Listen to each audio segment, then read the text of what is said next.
Welcome to the Raven Space YouTube. My name is Jason, and this is Raven Space Daily, where we talk about the Baltimore Ravens every single day. Thank you guys so much for watching. Please subscribe, and we'll hop right into the video.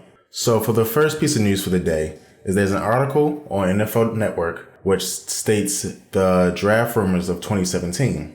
And they have one for each team, and we'll narrow in on the Baltimore Ravens. So for the Baltimore Ravens, there are several players who have been speaking to the Ravens, and I analyzed this and I found something that I think is interesting.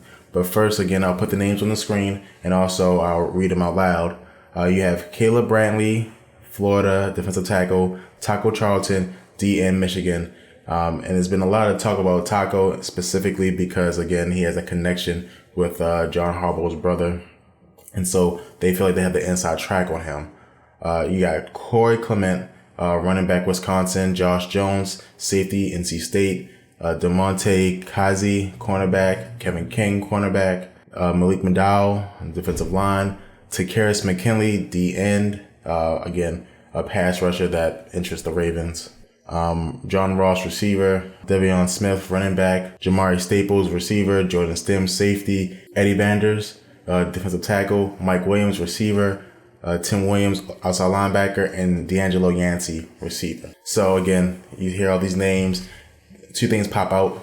There's certain positions which the Ravens are going to address. Receiver is one of them. And then also you see D-line's another, right? Whether it's a D-end or D-tackle, they kind of feel like they want to find a defensive lineman.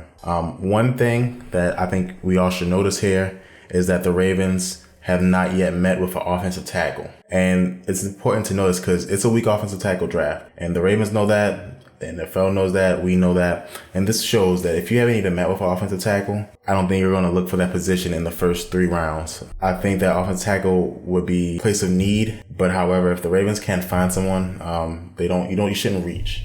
And it's a good thing because the Ravens never ever draft for need, right? They draft their board. They draft who's on the board. Again, you can see that there's no offensive tackle here, so I do not think the Ravens will be going offensive tackle in the draft. So all the articles that say offensive tackle for the first round pick, take that with a grain of salt. If you didn't meet with one offensive tackle, it's hard for me to think that you're going to go get an offensive tackle, right? And so, if you go meet with receivers, but then, you don't pick anyone you picked, and then I know you guys know what I'm talking about at the receiver who the Ravens haven't met. I talk about the receivers in this draft a lot. So, again, I can see that happening, but I can't see that you don't talk to any offensive tackles. You don't, test them out against each other. You don't take what you have and test that against what is real if you're going to draft one. So I don't think the Ravens are going to draft one. So Ravens fans, don't worry. If you didn't want an offensive tackle, I do not think that's going to happen. Again, you guys can go on NFL.com and look at this list. And it also says where they each responded. So, visits or you talk to them at the Senior Bowl and different things like that. The next news story of the day is that the Ravens have requested a later bye week after their London game. So as you guys know, week 3 of the regular season, the Ravens are going to go play the Jacksonville Jaguars in London. And usually after games in London, each team has the bye week. But this would mean that the Ravens bye week would be week 4. And when your bye week is that early in the year, it causes issues because your team is beat up and different things like that. And as we all know, the Ravens have had injury problems in the past. So to go 13 straight games without any rest or any break in between is a brutal for a team, especially a team who plays in the AFC North, which we all know can be a tough battling conference, right? So again, the Ravens have asked to push this back. This has happened before. The Indianapolis Colts did it a couple years ago. And so, which means to me that there's a precedent. It's going to be a high probability that this happens. So when this happens again, the Ravens I think they're hoping for a week 10 bye, which is exactly what the Colts received after they requested this bye to be pushed back. Now, another interesting thing that ESPN dug up is that they analyzed all the years where the Ravens had a week 4 bye, and the Ravens only went to the playoffs one time out of those 4 years. So again, they want the structure that they're used to having. Again, John Harbaugh preaches structure, so this would be awesome for the Ravens to get that bye pushed back and then get a rest game. So again, you don't want to use that bye early in the season. And let me know if you think this is going to help the Ravens by pushing the bye later into the season. And then the last story of the day is also the most fun story of the day, where Todd McShay released a 3-round mock draft for each team, of course, including the Ravens. And in this mock draft, he did it from the perspective of being the GM, right? So, for example, he pretended to be Ozzie Newsome, and he made these picks. Now, I want to read before, just so you guys don't get super excited, that this is Todd McShay trying to pretend to be Ozzie Newsome, but he's drafting based on need, which is not what Ozzie does. He's not really doing best player available. He's doing need. And of course, he does not know what the Ravens draft board looks like. He is not taking into account things like if the Ravens talk to a team, that team said the player was, terrible, or that player doesn't like Baltimore or something like that, right? So this is all, just him trying to project on the Ozzie based on the needs of the team. We'll start with the first round pick. Round 1, pick 16. He has the Ravens choosing Mike Williams, wide receiver Clemson.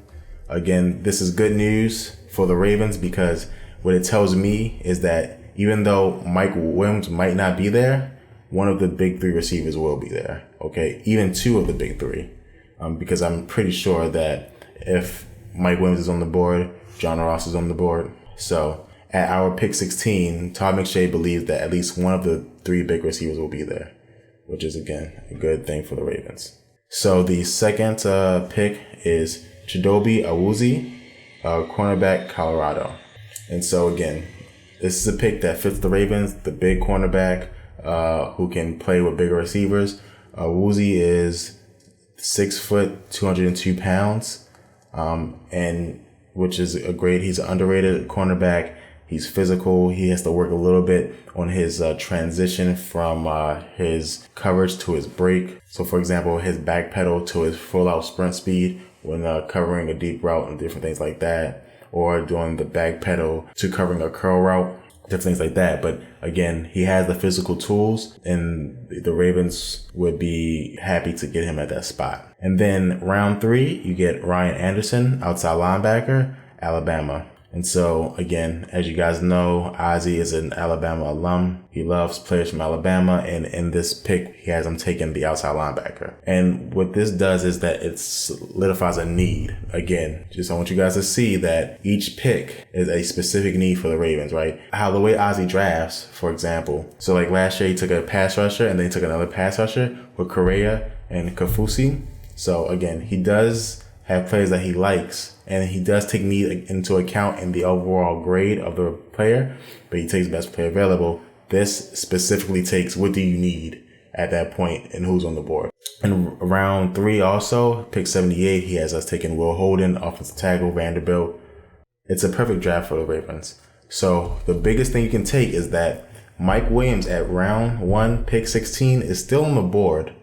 And according to Todd McShay and Mike Mayock, Mike Williams is the best receiver in the class. So that really does mean that if he's on the board, it's a high probability that Ross is on the board. And it's a lower probability, but it may be some probability that Corey Davis is on the board. Because I've seen analysts who have Corey Davis below John Ross. I've seen analysts who have Corey Davis below John Ross. That's really good news for the Ravens. So if you want Corey Davis, there's, I would say, a 30-40% chance he'll still be on the board. If you want John Ross, I say there's going to be a 70% chance he's still on the board. And if you want Mike Williams, there's going to be about a 50% chance he's still on the board. I really do think teams love Corey Davis. I really do. So I think Corey Davis will be taken first, Mike Williams after that, and then John Ross after that. So that's the news of the day, guys. Thank you guys so much for watching. I really appreciate it. I really love talking to you guys and mixing up in the comments. So please leave a comment on this video. Also, don't forget to subscribe. Thank you guys so much for watching this video. I hope you enjoyed it. If you did, please subscribe. Never miss any Baltimore Ravens news. We have fun things like fan talk, highlights. Our new podcast is coming. So again, please subscribe so you get all that great stuff. Also, if you miss any news, please click the box and watch our videos. Thank you guys so much, and go Ravens.